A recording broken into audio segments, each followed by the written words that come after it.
नमस्कार, आप देख रहे हैं न्यूज कैपिटल एक्सप्रेस। मैं हूं आपके साथ गुंजन। राजधानी में पूर्ण स्मरण किया गया। वहीं ईटीवी समूह द्वारा आयोजित श्रद्धांजलि सभा में शहर के जाने माने पत्रकारों और ईटीवी समूह के काम कर चुके संपादक, रिपोर्टर सहित ज्ञान प्रतिनिधि बड़ी संख्या में मौजूद रहे। इस मौके पर वक्ताओं ने उन्होंने कहा कि रामोजी राव को इलेक्ट्रॉनिक मीडिया का पितृपुरुष बताते हुए कहा कि रीजन्स न्यूज चैनल का कॉन्सेप्ट के जनक रामोजी राव रहे हैं। उनका मीडिया और इलेक्ट्रॉनिक मीडिया का क्षेत्र में दिया गया योगदान हमेशा याद किया जाएगा। देखिए, रामोजी राव एक ऐसा व्यक्तित्व जिनका इंतकाल मेरा अपना निजी नुकसान है। निजी नुकसान इसलिए है कि मैं उनके साथ उस वक्त जुड़ा 2002 में, और जब तक जो है ईटीवी रहा हुआ तब तक कि उन्होंने मुझे हर कदम पर एक बड़े की तरह, सरपरस्त की तरह जो है मेरा मार्गदर्शन किया। और उनका जीवन न सिर्फ हमारे लिए, ईटीवीएंस के लिए, बल्कि पूरे भारतीय समाज के लिए और जो मीडिया जगत है उसके साथ मार्गदर्शी है। और जो लोग ये कहते हैं कि अब रामोजी राव हमारे बीच नहीं, उनसे कहना चाहता हूँ, तुम्हें कहता है मुर्दा कौन? तुम जिंदों के जिंदा हो, तुम्हारी खूबियाँ जिंदा, तुम्हारी नेकियां बाकी। लोग दुनिया में आते हैं, हर एक को एक दिन जाना है, हमें भी एक दिन जाना है, लेकिन वो शख्स जिसने अपना जीवन समाज के लिए दिया, समाज को समर्पित कर दिया, मीडिया जगत को दिया, वो हमेशा याद किए जाएंगे। मैं जिस तरह से मैंने कहा कि जब मैंने एक स्टोरी की और उन्होंने मुझे बिहार में भेजा था, तो आने के बाद उन्होंने हमारे एडिटर राजेश राणा जी से कहा, Rajesh put him on fast track. और उसके बाद उन्होंने 5,000 रुपए उस वक्त जो है मुझे हर महीने भेजना शुरू किए थे। और आज भी आपको हैरत होगी कि जो है मैं उसमें ईटीवी का हिस्सा नहीं हूँ, लेकिन पाबंदी से मेरे पास वो पैसे अब भी आते हैं। तो ऐसा व्यक्तित्व कहाँ मिलेगा कि आप उसके साथ, उसकी संस्था से जुड़े हैं, नहीं जुड़े हैं, लेकिन अगर उसने कमिटमेंट किया था तो उस कमिटमेंट के साथ वो हमेशा जिंदा रहे। खबरों के साथ कैसे रहा जाता है, खबर ही जिंदगी है, ये उन्होंने करके बताया।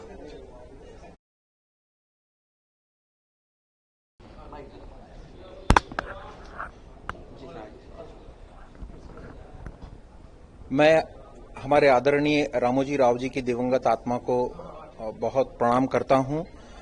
डॉक्टर रामोजी राव जी कुछ ऐसे महापुरुषों में मैं उनका नाम शुमार करता हूं जो एक सादगी और सरलता के बहुत बड़े, धन संपत्ति पद रुतबे से बहुत बड़े आदमी थे, लेकिन उसके मुकाबले में पाता हूं कि वे उससे ज्यादा बेहतर इंसान थे।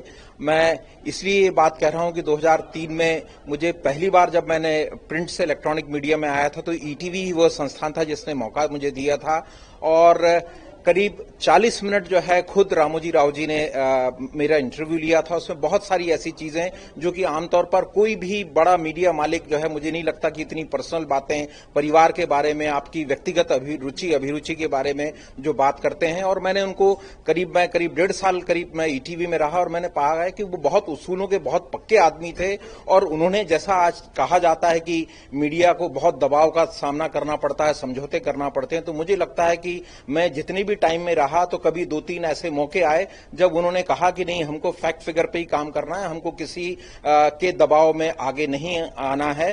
तो मुझे लगता है कि हम सबको उनके व्यक्तित्व और कृतित्व से प्रेरणा लेना चाहिए और कोशिश करना चाहिए कि हम यदि एक पत्रकार हैं तो हम निष्पक्ष तरीके से, हमारी समाज के प्रति उत्तरदायित्व है तो हमको उसके प्रति ज्यादा जिम्मेवार होना चाहिए, ना कि हमको सत्ता प्रतिष्ठान या अन्य कारणों के प्रति।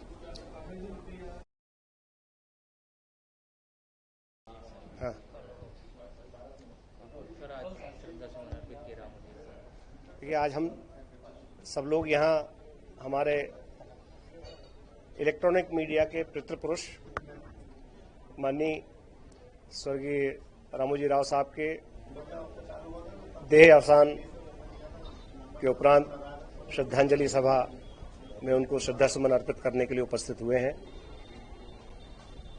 रामोजी राव साहब ने मीडिया के क्षेत्र में, खासतौर से इलेक्ट्रॉनिक मीडिया के क्षेत्र में जो काम किया वो एक मील का पत्थर है और भारतीय इतिहास में वो हमेशा स्वर्णिम अक्षरों में लिखा जाएगा।